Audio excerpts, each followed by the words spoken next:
सौदा के तो शायद ख़ास से पाकिस्तानी ख़बरें देखने की गलती कल मुद्दतों बाद दोबारा हो गई और बहुत अफसोस हुआ क्यों ख़बरें देखी। पहली तकलीफ ख़बर जो थी वो किसी स्कूल में प्रिंसिपल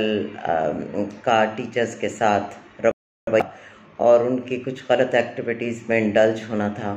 दूसरी ख़बर उससे भी तकलीफ दे थी कि बेटे ने माँ को कत्ल कर दिया उसकी दूसरी शादी पर।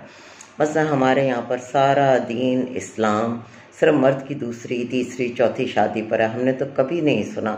कि किसी माँ ने अपने बेटे को दूसरी शादी पर कत्ल कर दिया हो, बल्कि हमारी तो माएँ इतनी बदबख्त हैं कि दूसरी तीसरी शादियों के लिए अपने बेटों को उकसाती हैं और अपनी ही बहुओं के घर बर्बाद करने में कोई दकीका फ़रोगज़ाश नहीं छोड़ती। मैं सभी माओं की बात नहीं कर रही, लेकिन वास्ट मेजॉरिटी है।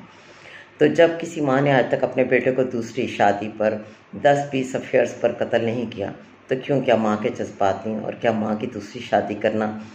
कुफ्र है, गुनाह है। सो हमारे मर्द का शऊर बेहतर नहीं हो पा रहा, और इसका कसूर भी यकीनन हम माओं का है कि हम उनकी तरबियत में ये चीज़ें शामिल ही नहीं कर रहे कि आपके बड़े होने तक जैसे वालिदैन की आप ज़िम्मेदारी हैं, और अगर कहीं आपके वालिदैन आपको बड़ा करने के बाद अपने लिए रफ़ाक़त, अपने लिए शराकत ढूंढना चाहें और वो भी इस एक ज़िंदगी में ज़िंदा रहने की ख्वाहिश करें, तो उनका हक़ बनता है। सो हमें अपने निज़ाम तालीम, अपने निज़ाम तरबियत पर भी गौर करना होगा और कोशिश करनी होगी कि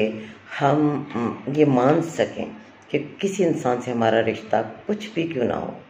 मगर वो एक फ़र्द वाहिद भी है, उसकी अपनी कोई प्राइवेसी है, उसकी अपनी भी कोई दुनिया है,